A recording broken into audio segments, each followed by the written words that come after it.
A very good day to you, ma'am. Today we are going to present on morpheme, morph, and allomorph.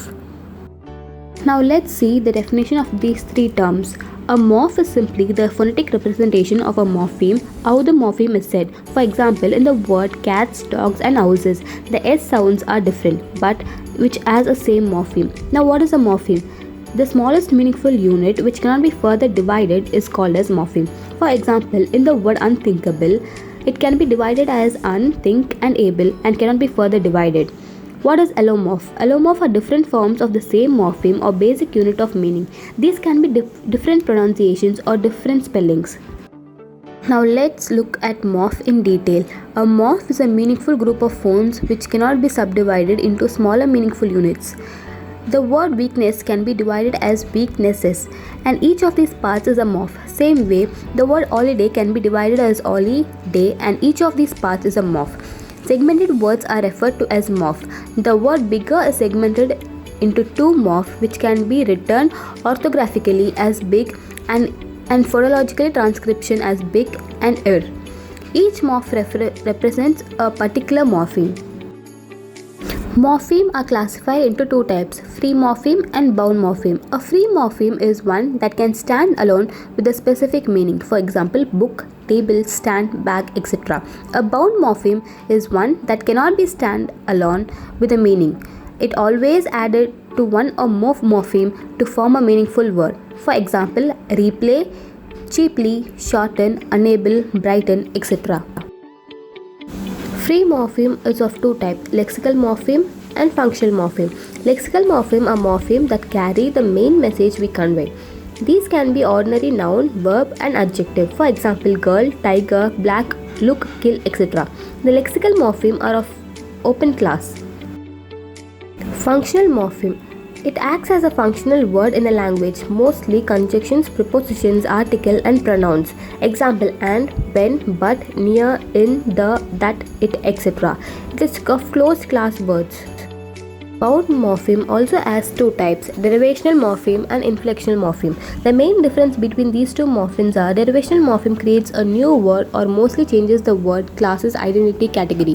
Inflectional morphemes merely changes word form.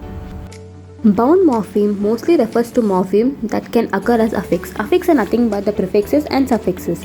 For example, prefixes such as dis, hun, pre, trans, by, etc. and suffixes as lie, ness, ish, her, hen, etc.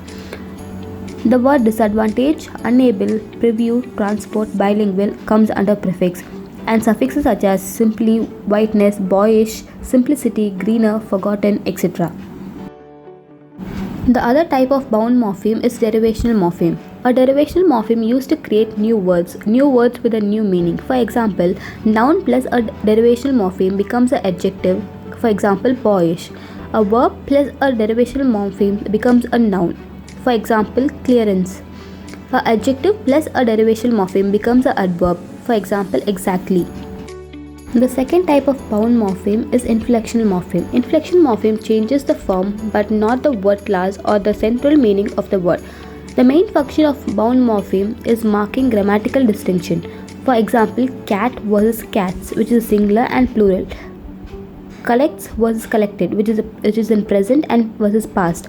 Loud versus louder, which is a positive and comparative.